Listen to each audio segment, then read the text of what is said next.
বাংলাদেশ নিয়ে ভারতের নজিরবিহীন প্রপাগান্ডার মধ্যেই এবার আলোচনায় উঠে এসেছে দেশটির মুর্শিদাবাদ জেলা। প্রায় ৭০ ভাগ মুসলিম অধিবাসীর এই জেলাটি ৪৭ দেশভাগের ২ দিন পর ভারতের অন্তর্ভুক্ত হয়। ৫ আগস্ট হাসিনার পলায়নের পর বাংলাদেশ নিয়ে নগ্নঘোলায় মেতেছে মোদির কট্টর হিন্দুত্ববাদী দল বিজেপি।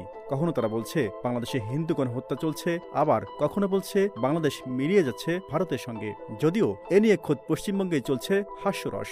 সেখানকার সুশীল সমাজের প্রতিনিধিরা বলছেন ৩০ লক্ষ প্রাণের বিনিময়ে যে দেশটি স্বাধীন হয়েছে তাকে চাইলেই শুভেন্দু অধিকারীরা বিলীন করে দিতে পারবে না। বাংলাদেশ ইতিমধ্যে ভারতের চেয়ে নানা ক্ষেত্রেই এগিয়ে গিয়েছে, সুতরাং তাদের নিয়ে ব্যস্ত না হয়ে বিজেপির উচিত নিজেদের চরকায় তেল দেওয়া। এদিকে ভারতের মুর্শিদাবাদের মুসলমানরা যদি বাংলাদেশের সঙ্গে মিলে যাওয়ার জন্য আন্দোলন শুরু করে, তাহলে ভারতেই বরং অস্থিরতা সৃষ্টি হবে বলে আওয়াজ উঠেছে সামাজিক মাধ্যমে। সে কারণে বাংলাদেশ নিয়ে অহেতুক ঘৃণা না ছড়াতে এখন ঘর থেকেই জোর পরামর্শ উঠছে মোদির সরকারের প্রতি।